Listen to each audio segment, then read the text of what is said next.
स्वागत है आप सभी का नालंदा यूनिवर्स 77 पर। कैसे हैं आप सब? आज हम बात करने वाले हैं एक नेक्स्ट भाग पर। ये इंडियन पॉलिटी, भारतीय संविधान यानी कि भारतीय राज्य व्यवस्था का अगला भाग है और इसमें हम एमसीक्यू की चर्चा करेंगे। और आप हमारे यूट्यूब चैनल पर जाकर आधुनिक भारत और इंडियन पॉलिटी, भारतीय राज्य व्यवस्था से संबंधित और सारी एमसीक्यू वीडियोज़ देख सकते हैं। तो जैसा कि मैं आप सभी से हर एक वीडियो में कहता हूँ कि यह वीडियो हर एक एग्ज़ाम के लिए इंपॉर्टेंट है, जहाँ पर भी भारतीय संविधान, भारतीय अर्थव्यवस्था यानी कि इंडियन पॉलिटी से संबंधित सवाल पूछे जाते हैं। तो चलिए शुरू करते हैं आज का यह वीडियो। प्रश्न नंबर 1 है कि संविधान सभा द्वारा अंतिम रूप से पारित संविधान में कुल कितने अनुच्छेद तथा अनुसूचियां हैं? ठीक है, ये थोड़ा सा हो सकता है आपको उतना साफ ना दिखाई दे रहा हो। ठीक है, तो प्रश्न नंबर 1 का सही उत्तर होगा ऑप्शन नंबर सी, यानी कि 395 अनुच्छेद, 8 अनुसूचियाँ। अब दोस्तों यहाँ पर जो 395 अनुच्छेद दिया हुआ है, ये उस समय का जब संविधान हमारा बन के तैयार हुआ था।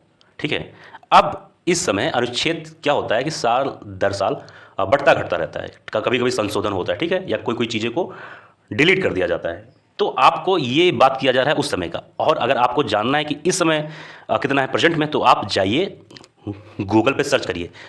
मैं इसलिए बोल रहा हूँ गूगल पे आपको सर्च करने के लिए, क्योंकि हो सकता है कि कोई बच्चा या वीडियोज आज से 6 महीने बाद, 3 महीने बाद, 2 महीने बाद या फिर 1 साल बाद भी यह वीडियो देखे। तो उस समय ऐसा तो है नहीं कि जो जितने अनुच्छेद आज है उतने अनुच्छेद 6 महीने बाद भी रहेंगे। हो सकता है कुछ कम कुछ ज़्यादा हो जाए। इसलिए आपको जिस भी समय यह वीडियो देखें उस समय जाके आप गूगल कर लें कि इस समय कितने अनुच्छेद हैं। ठीक है, बात करें प्रश्न नंबर 2 के बारे में। वर्तमान समय में भारतीय संविधान की गणना की दृष्टि से कुल कितने अनुच्छेद और अनुसूचियां हैं? तो प्रश्न नंबर 2 का सही उत्तर होगा डी, यानी कि 448 अनुच्छेद, 12 अनुसूचियां। ठीक है, अब देखिए यहाँ पर कितना था 395, यहाँ कितना हो गया 448। इसको भी आपको जाकर देखना है, गूगल करना है इस सवाल को, क्योंकि इसमें भी कुछ चेंज हो सकता है। क्योंकि भाई अभी मैं वीडियो बना रहा हूँ, ठीक है, अब हो सकता है कि ये कब कुछ कम हो जाए, ज़्यादा हो जाए, और ये PDF 1-2 महीना थोड़ा सा पुराना भी है, तो आपको थोड़ा ध्यान देना है। ठीक है, बात करें प्रश्न नंबर 3 के बारे में।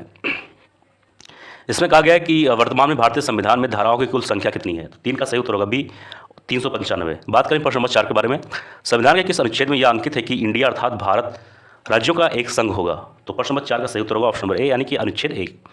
बात करें प्रश्न नंबर 5 के बारे में। संविधान का अनुच्छेद 1 में भारत को क्या कहा गया है? 5 का सही उत्तर होगा डी, यानी कि राज्यों का संघ। ठीक है, बात करें प्रश्न नंबर 6 के बारे में। इसमें कि भारतीय संविधान की के किन अनुच्छेदों में नागरिकता संबंधी प्रावधान है? तो 6 का सही उत्तर होगा बी, यानी कि अनुच्छेद 5 से लेकर 11 तक। बात करें प्रश्न नंबर 7 के बारे में। निम्न में से किन अनुच्छेदों द्वारा भारतीय संविधान नागरिकों को मूल अधिकार निश्चितता प्रदान करता है? 7 का सही उत्तर होगा ए, यानी कि 12 से 35 तक। ठीक है, जो ये अनुच्छेद 12 से 35 तक। अब आइए बात करेंगे प्रश्न नंबर 8 के बारे में। इसमें कहा गया है कि नौकरियों तथा शैक्षणिक संस्थाओं में समाज के कमजोर वर्ग के लिए आरक्षण उपलब्ध कराने के लिए केंद्र सरकार को संविधान का कौन सा अनुच्छेद अधिकार प्रदान करता है? बहुत ही अच्छा सवाल है। 8 का सही उत्तर होगा अनुच्छेद नंबर 16। बात करें प्रश्न नंबर 9 के बारे में। भारत के संविधान का निम्न में से कौन सा अनुच्छेद अस्पृश्यता का उन्मूलन करता है तथा किसी भी रूप में इसके आचरण का निषेध करता है? यानी कि मतलब विरोध या ऑब्जेक्शन करता है। ठीक है, कि ऐसा नहीं होना चाहिए। 9 का सही उत्तर होगा अनुच्छेद नंबर 17। बात करें प्रश्न नंबर 10 के बारे में। इसमें कहा गया कि भारतीय संविधान का कौन सा अनुच्छेद राष्ट्रपति के पद के लिए पुनः निर्वाचन की योग्यताएं निर्धारित करता है? तो प्रश्न नंबर 10 का सही उत्तर होगा ऑप्शन नंबर डी, यानी कि अनुच्छेद नंबर 57। बात करें प्रश्न नंबर 11 के बारे में। भारतीय संविधान के किस अनुच्छेद के अंतर्गत भाषा एवं अभिव्यक्ति की स्वतंत्रता के अधिकार की गारंटी दी गई है? तो 11 का सही उत्तर होगा ए, यानी कि अनुच्छेद नंबर 19। बात करें प्रश्न नंबर 12 के बारे में। भारतीय संविधान के किस अनुच्छेद में प्रेस की स्वतंत्रता दी गई है? 12 का सही उत्तर होगा डी, यानी कि 19 आई। ठीक है, बात करें प्रश्न नंबर 13 के बारे में। मौलिक अधिकार के अंतर्गत कौन सा अनुच्छेद बच्चों के शोषण से संबंधित है? तो 13 का सही उत्तर होगा डी, यानी कि अनुच्छेद नंबर 24। बात करें प्रश्न नंबर 14 के बारे में। इसमें कहा गया है कि भारतीय संविधान के किस अनुच्छेद में अल्पसंख्यकों के हितों के संरक्षण की व्यवस्था है? तो इसका सही उत्तर होगा अनुच्छेद नंबर 29। बात करें प्रश्न नंबर 15 के बारे में। इसमें कहा गया है कि कौन से अनुच्छेद के अंतर्गत भारत का सर्वोच्च न्यायालय नागरिकों के मौलिक अधिकारों की रक्षा करता है? 15 का सही उत्तर होगा अनुच्छेद नंबर 32। बात करें प्रश्न नंबर 16 के बारे में। भारतीय संविधान के किन अनुच्छेदों में राज्य के नीति निर्देशक तत्वों का उल्लेख है? 16 का सही उत्तर होगा सी, यानी कि 36 से लेकर 51 तक जो है वो राज्यों के नीति निर्देशक तत्वों का उल्लेख करता है। अब बात करें प्रश्न नंबर 17 के बारे में। इसमें कहा गया कि भारतीय संविधान के अंतर्गत कल्याणकारी राज्य की अवधारणा निम्नलिखित में से किस अनुच्छेद में वर्णित है? तो 17 का सही उत्तर होगा बी, अनुच्छेद 39। अब आइए बात करेंगे प्रश्न नंबर 18 के बारे में। इसमें कि अनुच्छेद नहीं, माफ करिए, भारतीय संविधान का कौन सा अनुच्छेद राज्य सरकारों को ग्राम पंचायत के गठन का निर्देश देता है? 18 का सही उत्तर होगा डी, यानी कि अनुच्छेद 40। बात करें प्रश्न नंबर 19 के बारे में। 42वें संशोधन द्वारा संविधान के किस अनुच्छेद में मौलिक कर्तव्यों को जोड़ा गया है? 19 का सही उत्तर होगा बी, यानी कि 51A। बात करें प्रश्न नंबर 20, भारतीय संविधान के किस अनुच्छेद में मौलिक कर्तव्यों की चर्चा की गई है? 20 का सही उत्तर होगा बी, अनुच्छेद 51A। अब आइए आगे बढ़ते हैं प्रश्न नंबर 21 में। इसमें कहा गया कि संघ की कार्यपालिका शक्ति राष्ट्रपति में निहित होगी, जिनका प्रयोग वह स्वयं या अपने अधिकारों के द्वारा करेगा। 21 का सही उत्तर होगा सी, यानी कि अनुच्छेद नंबर 53। बात करें प्रश्न नंबर 22 के बारे में। भारत के संविधान के किस अनुच्छेद के अंतर्गत भारत के राष्ट्रपति पर महाभियोग चलाया जा सकता है? प्रश्न नंबर 22 का सही उत्तर होगा ए, यानी कि अनुच्छेद 61। बात करें प्रश्न नंबर 23 के बारे में। इसमें संविधान के किस अनुच्छेद में उपराष्ट्रपति पद का प्रावधान किया गया है? तो 23 का सही उत्तर होगा सी, यानी कि अनुच्छेद 63। बात करेंगे प्रश्न नंबर 24 के बारे में। संविधान के किस अनुच्छेद के अंतर्गत मंत्रीगण सामूहिक रूप से लोकसभा के प्रति उत्तरदायी है? तो प्रश्न नंबर 24 का सही उत्तर होगा ऑप्शन नंबर सी, यानी कि अनुच्छेद 75। और प्रश्न नंबर 25 है कि संविधान का कौन सा अनुच्छेद मंत्रिपरिषद के गठन के बारे में आधारभूत नियम निर्धारित करता है? प्रश्न नंबर 25 का सही उत्तर होगा ऑप्शन नंबर सी, यानी कि अनुच्छेद 75। अब बढ़ते हैं प्रश्न नंबर 26 की तरफ।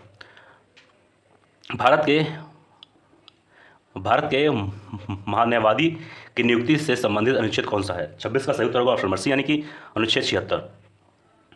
अब बात करें प्रश्न नंबर 27 के बारे में। इसमें कहा गया कि कौन सा अनुच्छेद संसद के 2 अधिवेशनों के बीच 6 माह के अंतराल की अनिवार्यता का उल्लेख करता है? तो 27 का सही उत्तर होगा ऑप्शन नंबर डी, यानी कि अनुच्छेद 85। बात करें प्रश्न नंबर 28 के बारे में। राष्ट्रपति संविधान के किस अनुच्छेद के अंतर्गत लोकसभा को भंग कर सकता है? 28 का सही उत्तर होगा ऑप्शन नंबर ए, यानी कि अनुच्छेद 85 के अंतर्गत है। आप बात करें 29 के बारे में। संविधान के किस अनुच्छेद द्वारा संसद की संयुक्त बैठक का प्रावधान किया गया है? 29 का सही उत्तर होगा बी, यानी कि अनुच्छेद 108। और प्रश्न नंबर 30 है लोकसभा एवं राज्यसभा के संयुक्त अधिवेशन के विषय में प्रावधान संविधान के किस अनुच्छेद में किया गया है? 30 का सही उत्तर होगा बी, अनुच्छेद 108। बात करें प्रश्न नंबर 31 की तरफ। संविधान के किस अनुच्छेद में धन विधेयक की परिभाषा दी गई है? बहुत ही अच्छा सवाल है। इसका सही उत्तर होगा ऑप्शन नंबर सी, यानी कि 110। मैं बार बार कह रहा हूँ, बहुत इंपॉर्टेंट सवाल है। लाइन, हर एक लाइन से, हर एक टॉपिक से जितने सवाल बन सकते थे वो सभी सवाल आप सभी के सामने हैं। प्रश्न नंबर 32 है भारतीय संविधान का कौन सा अनुच्छेद भारत के संचित कोष से संबंधित है? तो प्रश्न नंबर 32 का सही उत्तर होगा ऑप्शन नंबर डी, यानी कि उपयुक्त सभी ए, बी, सी, यानी कि अनुच्छेद 112, 29, 100 अनुच्छेद जो है 146, 3 अनुच्छेद 148 से ये सभी जो है संचित कोष से संबंधित है। बात करें प्रश्न नंबर 33 के बारे में। एक मिनट। भारतीय संविधान का निम्न में से कौन सा अनुच्छेद भारत के राष्ट्रपति में अध्यादेश जारी करने की शक्ति प्रदान करता है? तो 33 का सही उत्तर होगा सी, अनुच्छेद 123। बात करें प्रश्न नंबर 34 के बारे में। संविधान के किस अनुच्छेद में सर्वोच्च न्यायालय के न्यायाधीश पर महाभियोग चलाए जाने का प्रावधान है? 34 का सही उत्तर होगा सी, 124 अनुच्छेद है। बात करें प्रश्न नंबर 35 के बारे में। राष्ट्रपति सर्वोच्च न्यायालय से संविधान के किस अनुच्छेद के अंतर्गत परामर्श ले सकता है? 35 का सही उत्तर होगा डी, अनुच्छेद 143। बात करें प्रश्न नंबर 36 के बारे में। सर्वोच्च न्यायालय अपने द्वारा सुनाए गए किसी निर्णय या आदेश का पुनर्वलोकन कर सकता है? यह व्यवस्था संविधान किस अनुच्छेद में उपबंधित है? 36 का सही उत्तर होगा सी, 137, अनुच्छेद 137। प्रश्न नंबर 37 है संविधान के निम्नलिखित में से किस अनुच्छेद में यह व्यवस्था दी गई है कि उच्चतम न्यायालय द्वारा विनिश्चित विधि भारत के राज क्षेत्र के भीतर सभी न्यायालयों पर आबद्ध कर होगी? तो प्रश्न नंबर 37 का सही उत्तर होगा ए, अनुच्छेद 141। प्रश्न नंबर 38 है भारतीय संविधान में सर्वोच्च न्यायालय तथा उच्च न्यायालय को न्यायिक पूर्वावलोकन की शक्ति प्रदान की गई है, जिसका आधार है? 38 का सही उत्तर होगा अनुच्छेद 32। अब बात करें प्रश्न नंबर 39 के बारे में। संविधान के किस अनुच्छेद के अंतर्गत अधीनस्थ न्यायालय या जिला न्यायालय का प्रावधान किया गया है? 39 का सही उत्तर होगा अनुच्छेद नंबर 233। अब बात करें इस वीडियो का अंतिम सवाल है, सवाल नंबर 40। भारतीय संविधान का कौन सा अनुच्छेद संवैधानिक प्रावधानों की संघीय संसद राज विधान पालिकाओं द्वारा बनाए गए नियमों कानूनों पर प्राथमिकता प्रदान करती है। तो 40 का सही उत्तर होगा ऑप्शन नंबर सी, यानी कि अनुच्छेद 245। तो दोस्तों यह था आज का वीडियो, और मुझे उम्मीद है यह वीडियो आप सभी को पसंद आया होगा। कोई भी दिक्कत, कोई भी डाउट हो वीडियो में, कोई भी प्रश्न में कोई भी दिक्कत, आप तुरंत उसके बारे में आप कमेंट बॉक्स में लिखिए, आपको उस प्रश्न का हल मिल जाएगा अच्छे तरीके से। तो मिलते हैं किसी और वीडियो में। आप स्वस्थ रहें, अच्छे रहें। जय हिंद, जय भारत।